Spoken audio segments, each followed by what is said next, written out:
Converted Man here, and I've got C. Jackson Park here to talk about the book that we're going to talk about. Here's the book. It's called Unapologetic: Why Apologetics is Anti-Science, Anti-Christianity, and Anti-God. Just a short title, a real short title there, you know.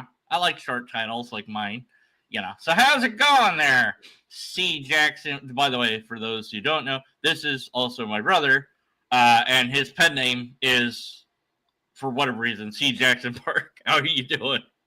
Good. Why? Okay, so now we've had talks on this channel before, here and again, and so those that do know that lore know that you're a theist. Others don't. So what in the world possessed? What evil spirits possessed the theist to write a book like this? And what is the book about? Well, part of my inspiration was, of course, watching your channel and other atheist channels and seeing the various apologists that were out there and hearing all the stupid things that were being said by the apologists and feeling like you're a bad representative of Christianity and you're a bad representative of just humanity. You're saying things that are absolutely untrue and trying to fool people into thinking that they are true. I remember quite a while ago being very impressed with the novels by Lee Strobel and thinking, oh man, this guy is the best thing since sliced bread. Well, now I know better. Having learned informal logic, I now know that everything he said was bad. That will get you every time, is learning that darn pesky informal logic just changes how you think. It's like you can't help it. You have to, you know, because, well, you know, you learn a new way of analyzing things, and that's gonna, I would hope, change how you view reality to some degree. Otherwise, I guess you didn't really learn it, right? Right. Now, I was in the middle of one of the Bible studies with the church that I attended when I lived in Florida, and we go to the Wednesday night Bible study through Zoom, and the pastor started talking about evolution and how it's just a theory, meaning that it's not true. And I'm sitting here listening to this same trope that I've heard a bazillion times before and saying, doesn't anybody realize what's being said? And so I thought about it, and it's like, well, wait, maybe people just don't know that apologetics is this bad. So I maybe I need to educate people on it. And a lot of what I try to do in my writings is educate people. Now, granted, what I write is from the Christian perspective and aimed at other Christians, but I'd like people to learn things, and especially about their own holy book. And if you're trying to listen to apologetics and thinking it's got something to say, well, I want to tell people why that's wrong. And that's why I wrote this book. Yeah, I read this, of course. You know, it's short, simple, to the point. And I was reading it, and I was like, "Hey, that's a thing I've said. That's a thing I've said." Well, stop stealing all the things I said. And you said, of course, when I talked to you about it, you're like, I learned from the best. I'm like, oh, thank you. You know? Yeah. So, no, I mean, I've been listening to you on your channel since your channel began, and of course, our many talks in person for the last 16 years, and I've learned just a ton. Although I've learned a lot from watching Aaron Ra, and I like him as a content creator. There's a lot that I disagree with him on, but you know, that doesn't mean I couldn't have a civil conversation with him. Yeah, right. Because I respect his knowledge. And Oh yeah, you can't. I mean, he knows all this evolution stuff. I don't. yeah, I don't even I learned from listening to it. And right. I don't even pretend to know a tenth of it. I'm like, oh, that's a thing. Cool. What? Yeah, exactly. He said words. And well, so I read through this, and beyond just being like, oh, okay, that's something I could have written. What I was most impressed by, most excited about, if you will, are the parts that hypothetically, if I didn't care about the truth, I could write because I could just make up stuff. But because I care about the truth, I couldn't write this, and if I did, it wouldn't be sincere. And those are the Christian reasons not to do apologetics. And I was like, oh, I like that. That's great, because I can't write that. I can't say that. Right, but you can, and you actually mean it when you say it. It actually comes from the heart, and that kind of comes out of the page when you read it. Especially thinking of the Pascal's wager, because that brief talk in the book, it goes a completely different tactic than what I've done on my channel or anybody else has approached this argument, and uses a completely Christian reason why people shouldn't do this. Yeah, well, I was also thinking about the whole thing of, if you say that you have proof of God. Well, from the Christian perspective, if you had proof, then you wouldn't need faith. And if the Bible says that without faith it's impossible to please God, then you just destroyed Christianity by proving that God exists. Good job. Or at the very least, you've made it impossible to please God. Right. So that'd be kind of awkward. Why not just say, what I have is faith, and just leave it at that? Yeah. And that's something that, that kind of, that you've come to that is amazing and honest, where others, I mean, every now and then again, I'll come. It's very rare to find somebody that will say, "Okay, it's just faith." Every now and again, I've had that, and I find that those conversations or interviews are far more honest, because the person says, "Yeah, it's just you just have to have faith," and they'll be like, "Okay, let's explore that. Why do you have that, etc., whatever," and kind of go the logical route, and it's like.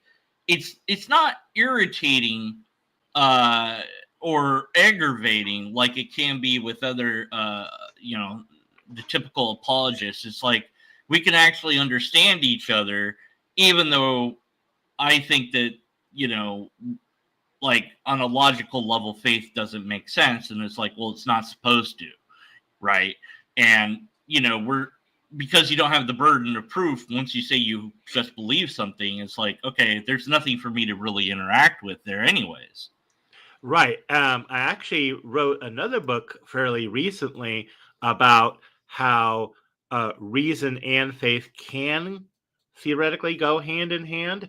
And I examined some of the things that Aaron Ron had to say about faith and tried to counter that a little bit. I don't know how successful I was, but I felt like it was pretty good. Yeah, we'll have to look at that one too. You're a writing machine. You just love to write and create that sort of content, and so you have a lot of things. I don't know what else will be under C. Jackson Park, but that is your pen name here, and I suppose other books by that pen name will show up when we click on it. I'm not sure. Well, you can always send people off to my website, which is twochristionauthors.com. Oh, okay. Yeah, TWO. Two Christian. All right, we'll do the professional thing and link to all those links after we're done talking. Yeah, because exactly. I don't know what I'm doing. I don't do it beforehand. I don't think about this beforehand. It's free. Nothing but professionalism. Ha ha ha ha. Monsters exist. That's right. Dang it. Yeah. Now, unless you want me to do some precept like Riley. No. We just did that.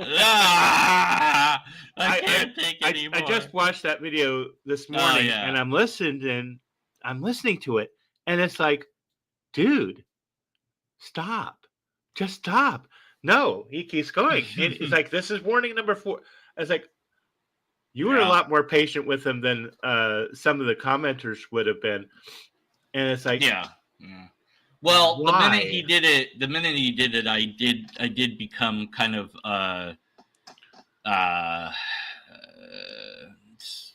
drill sergeant mode. I don't know, whatever mode you want. That's more like, okay, you're not going to do this. The end. And he had said something like, "Follow your orders," and he'd mentioned that about the email where he wanted to debate, and I was like, well, here's what we would do if we were to debate. He didn't like any of that, so I think he was butthurt about that. And I didn't include, and I usually do, that we can modify these things or whatever in the as part of the debate format, because I guess I just thought, that's kind of like a known thing, that if you have a rule set that you can negotiate those rules. And I don't see it as orders or commandments. I see them as a rule set that we both have to follow, but well, anyways. I mean, if you and I sit down to play a game of chess, it has rules. Yeah. Now we could ignore those rules, but then we're not playing chess anymore. Right. And he didn't want to do it because he doesn't believe in apologetics. And I said, we're going to treat that as if it's true. I was like, yeah, well, there's a difference between treating something as true and saying that it's true. He could have said, we're treating this as true, but by the way, I don't believe that. That would have been fine. That could have been part of the debate. But anyway, whatever. That's what thought experiments are all about. Oh no, I can't do that. I can't do thought experiments. Can't think. But yeah, and so the Pascal's wager, you talk about that. You give the Christian reason why people shouldn't accept that, and I was like, there was no mention of logical fallacies or the truth table. And I'm like, that's fine, because this is a theological reason that talks to Christians. Other parts of the book I could easily have written, or any atheist or skeptic, whatever, could easily write as far as, here's the logical scientific problems with this or that argument. But then the parts that come from the Christian perspective, of course, that's what makes this book important for Christians, is that it's coming from a Christian perspective. And I like those parts, because you are a prolific author. For all we know, you might add more to the book, and all of a sudden now will be more in there. We don't know, because you are like that at times. But even if you don't, it's good as it is. The only, I got to complain a little bit. Now you got, what's the thing I say? Not gonna not complain. Yeah, right. Not gonna not complain. The ending, of course, I was like, oh, yeah, really, you had to do that. Well, but it's like it has. Well, all my books are formatted exactly the same. They're the same size pages, the same font size, same font choices, same exact layout, and so on. And I had started on very early having that, if you don't know Jesus, here's the prayer kind of thingy at the beginning. And so I kept that in every single one. And in fact, there's only going to be 2 books that do not have that. And one is the book that Barb is writing on angels. And the other one is the translation of the Bible that I'm working on. Okay. So, yeah. But those are different. What's the technical term? Invocation? Is that it? Or am I getting that that sounds right. Yeah. Invocation to join Christianity. And that's, and I'm like, that bothers me. And then I was like, when I wrote you about it, I was like, yeah, but that it bothers me, but it totally belongs in the book. It's like, it has to be in there, like, kind of thing, it's like, but it's like, well, I understand where it's coming from. but that was like the only grumble I had. But then I was like, at the same time I'm grumbling about it, I was like, yeah, but this makes sense. I mean, it's like it has to be there because how else? Ending it some other way, I don't know. It makes sense to end it that way. It's like, by the way, come to Jesus, be one of us, like one of us. Yeah, okay. You're inviting people to come, and I was like, okay, it works. Okay, fine. So you talk about I think almost all the arguments. Really, I don't think you missed any of the at least of the major ones. There might be some minor ones out there that you didn't hit. I think you started with the Kalam, if I remember correctly. So we're gonna talk a little bit. Let's talk a little bit about the damn arguments. I mean, the arguments that may or may not be damn. But even if they're damn, they could still be sound.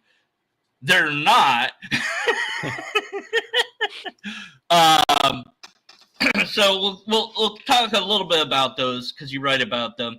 Let's go over the good. We love the Kalam. You and I both love this argument, right? This is our favorite argument. So what's the problem with what's the Kalam? Can you do it by route now? No, I'll do it. All right. I can. I know the thinking. Whatever begins to exist has a cause. The universe began to exist. Thus, the universe has a cause. Oh, no. So, offhand, I know the reason. I know what's wrong with it. But what's wrong with it?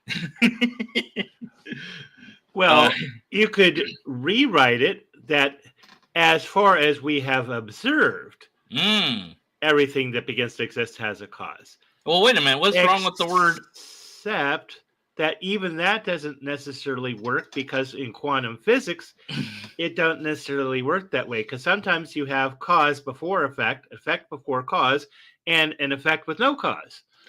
Oh, it's a counter cause with no effect. So, yeah. So you're saying that we can't use the word everything here? Because we don't know about everything. Oh, where did you learn that from? Yeah, gee. That word superlative. Yeah, is there now? Like I said, I like the theological stuff.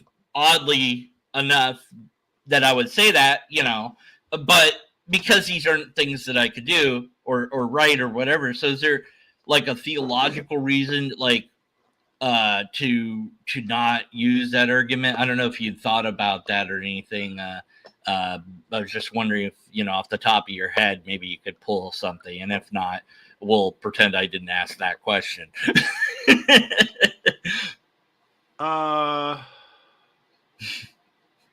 He's like, I didn't think about that question. I didn't really think about that. Yeah, I didn't think about that one. Okay. Well, one of the problems is that yeah, if everything that begins to exist requires a cause, then one might ask, what caused God?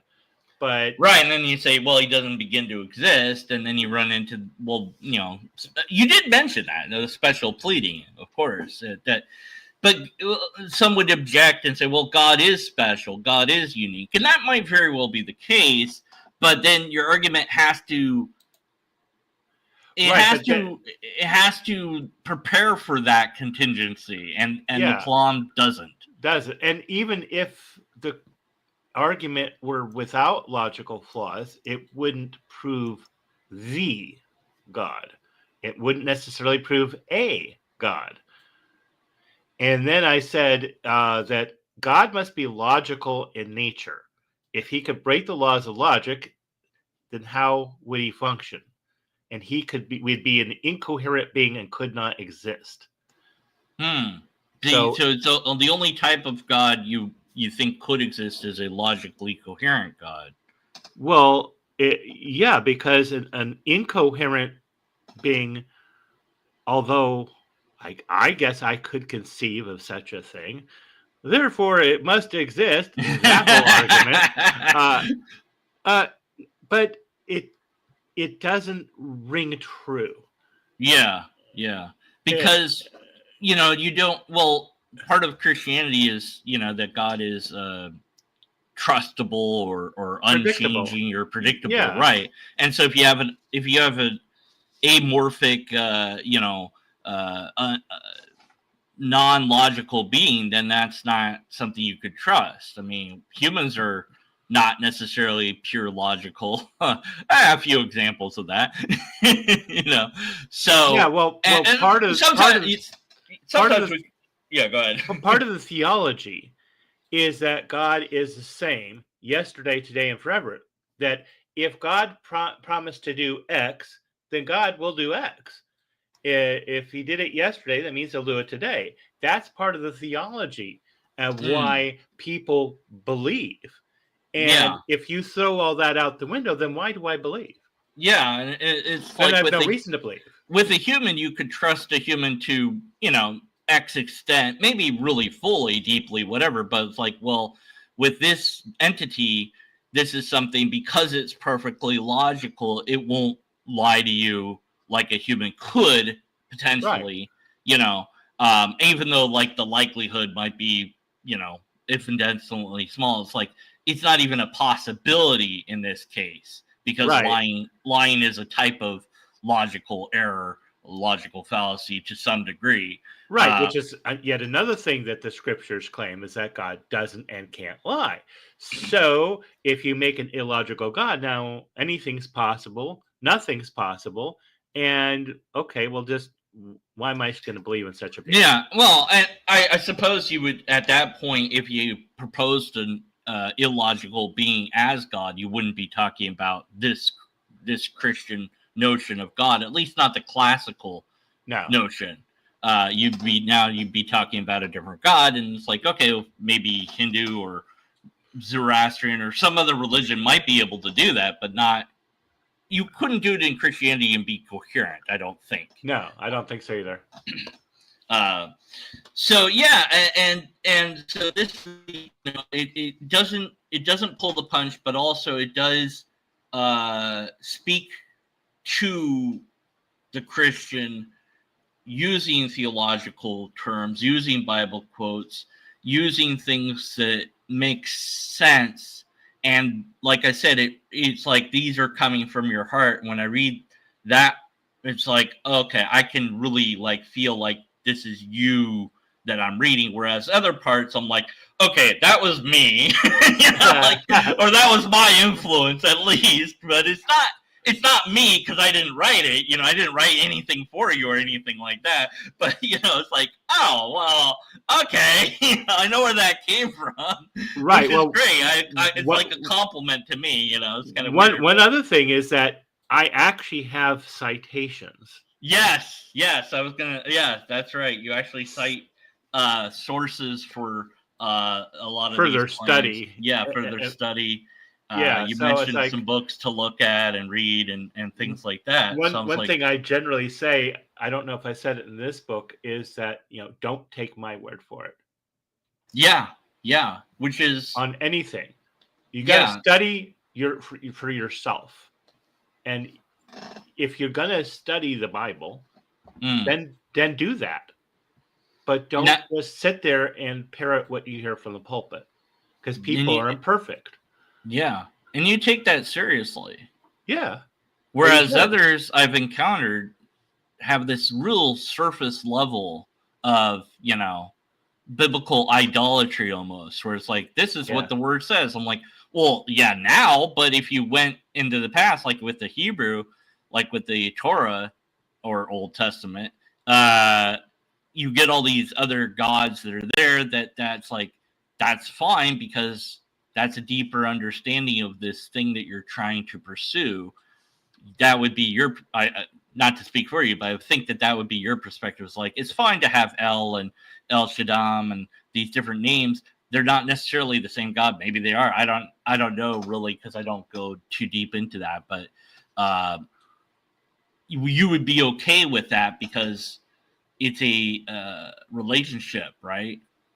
Yeah, it should be. Yeah. Ideally. Yeah. Now, I mean, but nothing's perfect. Right. But you're learning more about it. That's like you can learn new things about God, whereas some are like, no, God has to be in this the little box. Yeah, and it's like, it's interesting because I've seen and heard your changing stance on how you view God.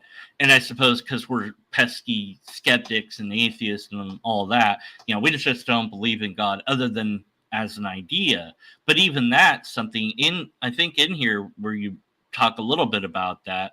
So can you kind of like, as much as you can, describe God to us? I guess is what I'm asking. Like, what is God to you? And I suppose that'd be odd that I'm asking that, but for this book, I think it makes sense to ask that because, it makes sense on this channel, Yeah, well, I would say that whatever God is has to be, first of all, rooted in love for humanity. Because if God hated humanity, which he created, as people believe, well, then how do you justify that? That kind of creates an evil God, although that's something I've heard you propose could exist. But start off with that idea of God loves people. Well, then go from there. What does that look like? Well, the world that we find ourselves in has lots of problems. Now, either we can blame that on sin, which I don't think is the path that should be taken, or else blame it on our own selves as far as, the problems that humans cause, as far as, the things, like earthquakes and tornadoes and stuff like that. Well, the earth is the way the earth is because that's how it developed, and that's all there is to it. Yeah. I mean The idea of God, yeah, okay, that's what I was gonna like steer you yeah, back to that. Yeah. right, doesn't necessarily mean that there is a reality behind that. God could just be an idea in the brain. Now, I hope that God is more than that. I believe God is more than that. But I don't have empirical evidence. I don't have a repeatable test, and I don't have a valid or sound logical argument to show that, which is why I fall back on, well, it's just faith. And so, it strikes to me being poetic, and I guess somebody can say, well, you could have faith about anything. I don't know that that's necessarily the case or true or how true that might be. You didn't just decide one day to have faith. That's not how that sort of thing works. Right. I've said that whether or not Jesus existed as an actual person or was an amalgamation of several people or just completely made up or whichever, I said that the idea of Jesus is more important than whether or not this person actually existed. The idea of loving each other, loving even our enemies, being good to our enemies rather than doing bad to them, helping the widows and the poor and the orphans, and treating people the way they want to be treated. That ideal, that's what's important.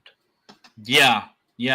And if more people acted as in accordance with that, I'm talking about specifically theists, then the world would be a much better place. But unfortunately, that's just not the case. I mean, if you're out at a pride rally singing religious songs because you're protesting the LGBT people who are there because you think that they're all going to hell, that's not really showing love. Oh, but we have to show them that they're wrong. Well, no, why don't you leave that up to God? Yeah, and I think Jesus would have hung out with them. They probably would have been his disciples or something. I don't know. Well, because according to the book, he hung out with all the people that everybody else hated. So I don't know that. Yeah, and I don't know that it's even homosexuality is not really even a sin in the Bible if you actually understand the history of how all that changed, or at least it's not. if it is a sin, it's only a sin for certain priestly positions or something like that. I think that can be demonstrated reasonably well. Yeah, there's a couple of verses that could be interpreted that way, Yeah, and I'm I think. really not sure about the history behind them. I started studying a little bit, and Yeah, it's kind of there's a not lot of subject of this book per se, but yeah, I no. mean, but yeah, we were asking, anyways. But yeah, the not to get off on that tangent, but yeah, I mean, so Oh, the so idea I of wanted God, to yeah, going back a little bit to okay, that guy you just interviewed and cut off. I wanted to read you this. I wanted to read this paragraph because it is okay, go ahead. definitely applicable to that conversation. All right, You cannot say that God's nature is to exist because it's a circular argument. God exists because God must exist. It's not only circular, but it's also presuppositional apologetics. It yeah, is precept by yeah, definition. yeah, And so, for that reason alone, you shouldn't try to do that. But yeah. It's what I mean. I love the book because it says all that. It's just like here's what's wrong, here's why, and that ultimately that your core message is uh you guys are going off the wrong tangent. they're well, it's weird because like the pesky atheist goes give me proof of God, and the guys go, well, here's this convoluted argument. It's like, well, first of all, that's not proof, and secondly, now I have to tell you why that argument sucks. So, Right. And then if you had proof, well, that would destroy then it wouldn't be Christianity, it'd be specifically. some other religion, it'd be It'd be something something different, else. wouldn't it? Yeah. So it's like just say I don't have proof, it's And faith. and You know? Christianity isn't like Judaism. You Yeah. can be a Jew and be an atheist. You Yeah. can be a Jewish in culture, and not necessarily as a religion, but as part of your this is what I do. Christianity requires faith, but whereas Judaism does not. And it's having been both Jewish and Christian, I ought to know.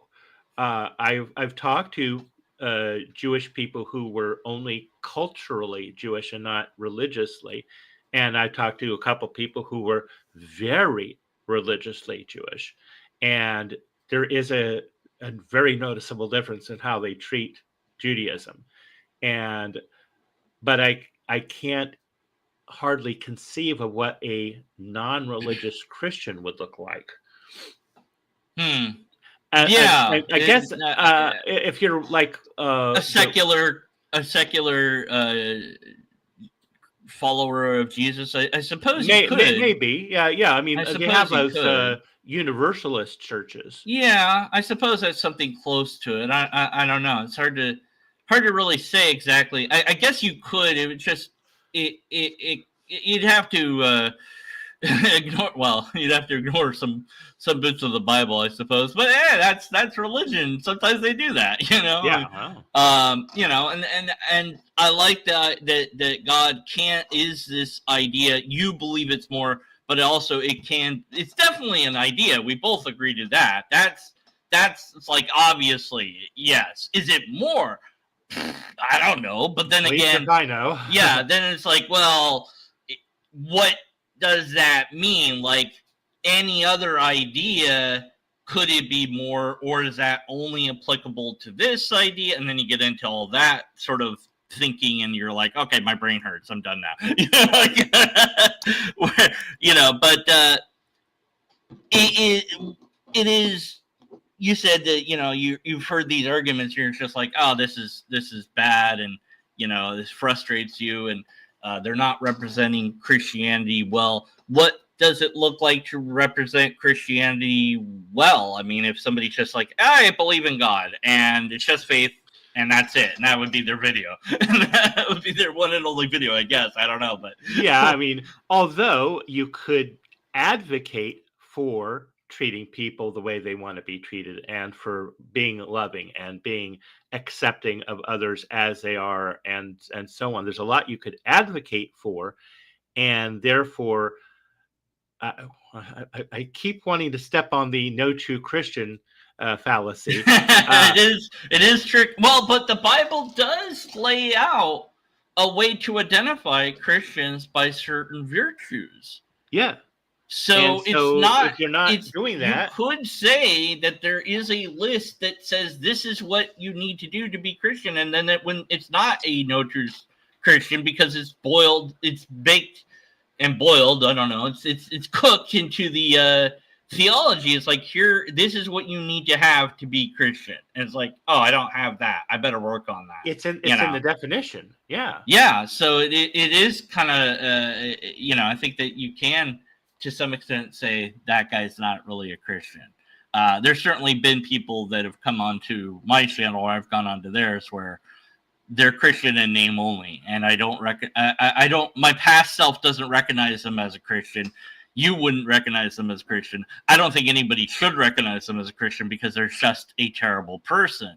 And it's like, you don't love like Christ. You don't have this. You don't have this warmth and acceptance and understanding and patience. You're just a bully or whatever. And and it's like, but anyone can claim any label they want. So right. There's no copyright on it. So what are you gonna do? What about the Okay, I was gonna say the one thing we can do is make them read this book, or I'll tell them to read this book. I was gonna say, what about the chapter of stupid things that apologists say? Oh yeah, I like that too, of course, because it kind of summarizes everything that came before it. And then it was like, oh yeah, that's the thing. And then because there was a whole bunch of stuff that wasn't really covered in all the other stuff, but are definitely things you see over and over. Like, atheists believe that everything came from nothing. Yeah, and I did that. Of course, I did that video and showed that that's not true. And I just got a comment recently from a nitwit saying something like that to me, and I was just like, here's this video. No, we don't. I don't have enough faith to be an atheist. Yeah, he said that too. I was like, it's like the worst hits of Yeah, atheism is just another religion. Yeah, I mean, you're saying all the bingo card hits. It's all the tropes. Yeah, or Richard Dawkins said X. Yeah, like that was was the Pope of atheism. He didn't do that, but he did everything else. Right. And it's like, look, I know Dawkins. I guess because he was like his book was really big when it came out and all that. But so were the other guys' book, but maybe not as much so because he also has the prestige of being a known scientist. Yeah. So, but then, I actually heard what's his name? I want to say Dyson. That's not it. Dawkins? No, the astrophysicist. Oh, Neil deGrasse Tyson. Tyson, not Dyson. Tyson. Say something very interesting. Comment. These people were in like outer space for the first time or something, and one of them was reading from the book of Genesis, and some atheist person at the time had said, "Oh, you can't have this. This is supposed to be a non-religious event, yada yada," and he actually disagreed.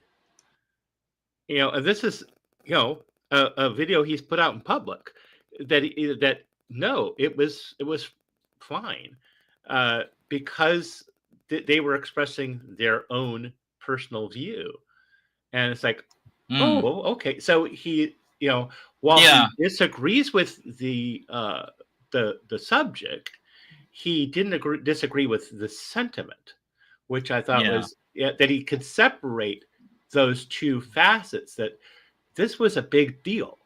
This was a huge deal. I mean, we went to space. Yeah. So if those people wanted to be in awe of God's creation, go for it, man. Yeah, this is I mean, it's an awe of whatever the bleep it is. I mean, and you run out of words, so you might use the word God because you just don't have any other word at that point.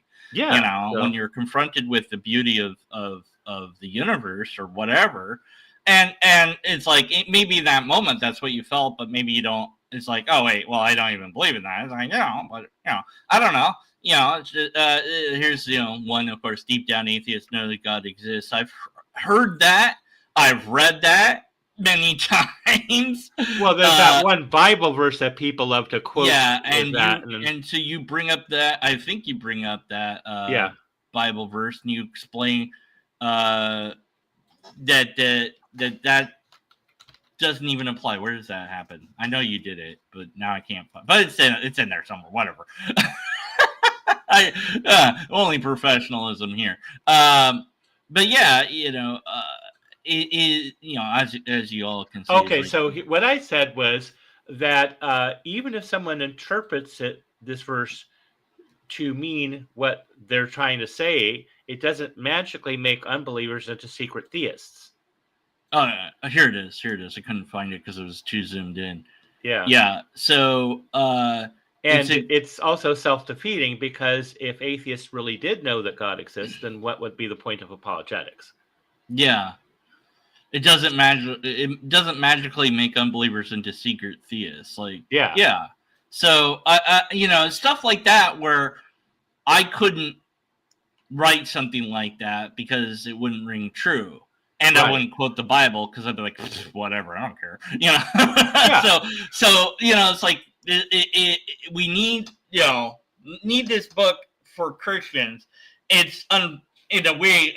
Well, I'm glad that I have the people I have that watch and enjoy my stuff. It's like we need theists to come and check out this book. We don't, the atheists will, maybe they know Christians that they can send it to or whatever, and it will be something hopefully that won't spark problems, but spark conversation, a good thought or something. I don't know.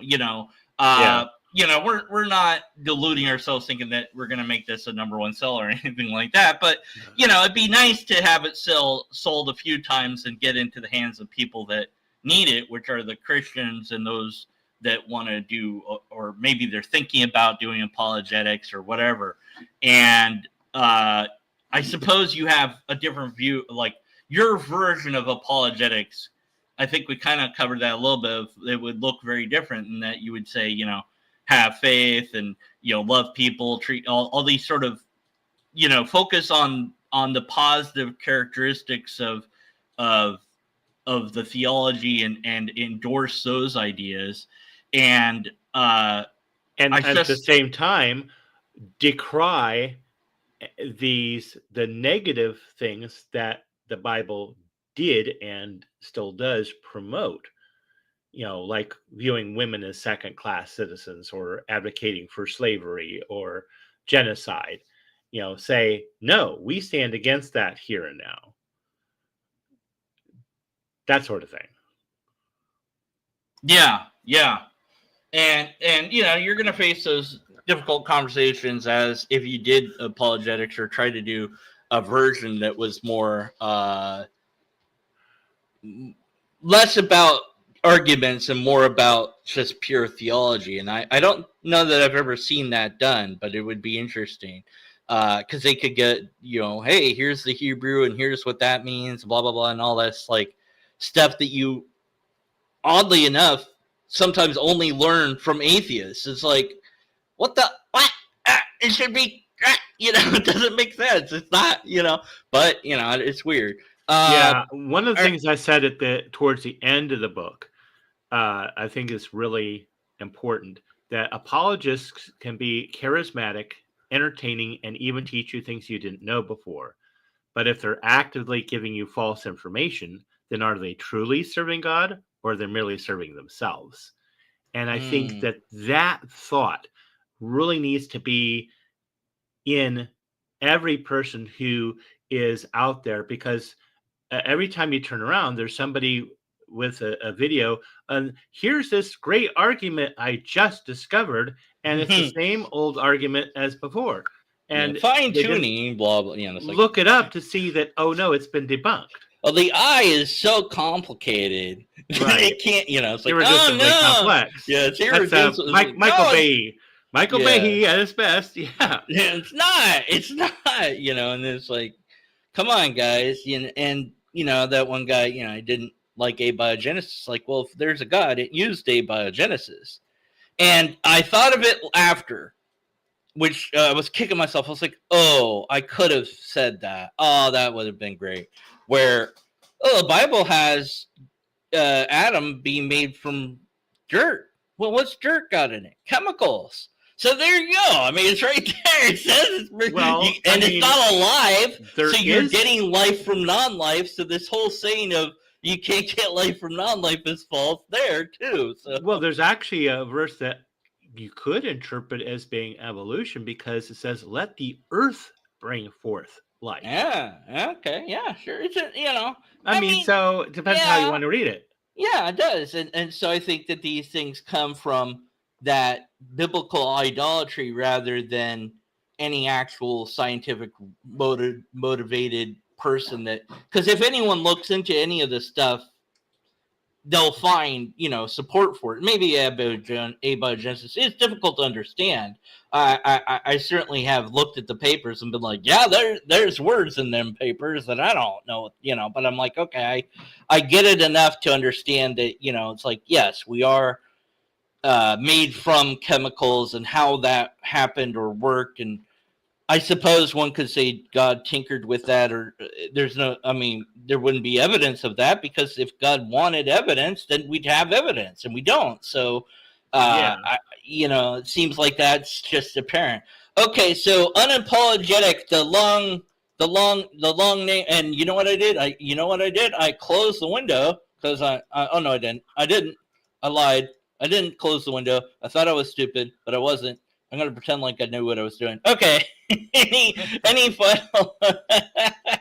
Buy my book. Buy my book. Buy my book. Yeah, buy my book. Yes, buy this book. Oh my word. I liked it. I really like the parts that are, oddly enough, from the Christian perspective, because I couldn't honestly write those parts. I mean, I could write them and be dishonest, but you know, it is well written. It is short, simple, to the point, and it is something that hopefully, you know, will get into the right hands. But you know, who knows? But any last things you want to say to everyone before we turn into lobsters? You know, basically, you know, just stay skeptical. I mean, I'm staying skeptical, and I'm a theist. So if you can remain skeptical, and after that remain more skeptical, I think that'll serve you well. Wow. And what about faith, though? You know, I mean, I'm a skeptic. Is there? Well, I mean, you know, I take my own faith with a grain of salt. Because I could be wrong about it. Wow. I don't assume that I'm right. There are some things I suppose I have faith in, like I have faith in you. Yeah. You know. But that's using the word a little differently. Yeah, I suppose so. But that's as close as I can get, you know. Right, yeah. So, okay, thank you for doing this. What else? That's it. We'll put the link. What were we going to put the link to? The website. The website. Right. Don't forget to do that. Me. Right. All right. I'm going to forget. The link to the book and the link to the website will be in the description as soon as I'm done. All right. Okay. Go ahead and say a final thing, and I will refrain from talking now. Gobble, gobble, gobble, I'm a turkey. Perfect.